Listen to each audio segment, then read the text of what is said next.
Avatar fire and ash third instalment in Avatar universe part 2 way of water எங்கே முடிஞ்சோ அதே சீனில் தான் ஆரம்பிக்குது படம். ஸ்டோரி அண்ட் ஸ்க்ரீன் பிளேயில் ட்விஸ்ட் அண்ட் டர்ன்ஸ் இல்லை, சர்ப்ரைசஸ்னு எதுவுமே இல்லை, அப்படியே ஃப்ளாட்டாக போகுது. பார்ட் 2ல் பார்த்தா அதே சீன்ஸை பார்த்த மாதிரியே இருக்குது. கதையை கஷ்டப்பட்டு இழுக்கிறாங்க, ஒருத்தனை பிடிக்க ஒரு போரே நடத்துகிறாங்க, பல உயிர்கள் போகுது, ஆனால் பிடிச்ச அவனை கொல்லாமல் உன்னை நாளைக்கு காலையில் கொல்றேன் சாயந்தரம் கொல்றேன்னு இழுக்கிறாங்க. மெயின் கேரக்டர்ஸை கொன்னுட்டா கதையை எப்படி நகர்த்துறதுன்னு தெரியாமல் அந்த கேரக்டர் மாட்டுது தப்பிக்குது, மாட்டுது தப்பிக்குது, அப்புறம் ஒரு போர் நடக்குது.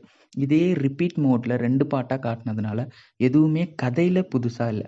தக் லைஃப்பில் கூட கமல் யமனை இவ்வளோ வாட்டி ஏமாத்தினது இல்லைப்பா.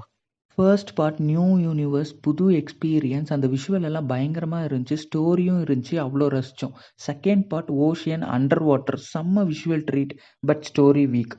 தேர்ட் பார்ட்டில் ஃபயர் அண்ட் ஆஷ்க்கான ஒரு விஷுவல் ட்ரீட் கூட இல்லை. செகண்ட் பார்ட்டில் பார்த்த ஓஷியன் விஷுவலே 70% ஆஃப் த மூவியில் வந்துருச்சு. ஓவராலாக டெக்னிக்கல் டீம் வேற level, as always visual treat தான், பட் ஸ்டோரி எமோஷன்ஸ் கனெக்ட் இல்லாமல் ஒரு படம் நின்று பேசாது.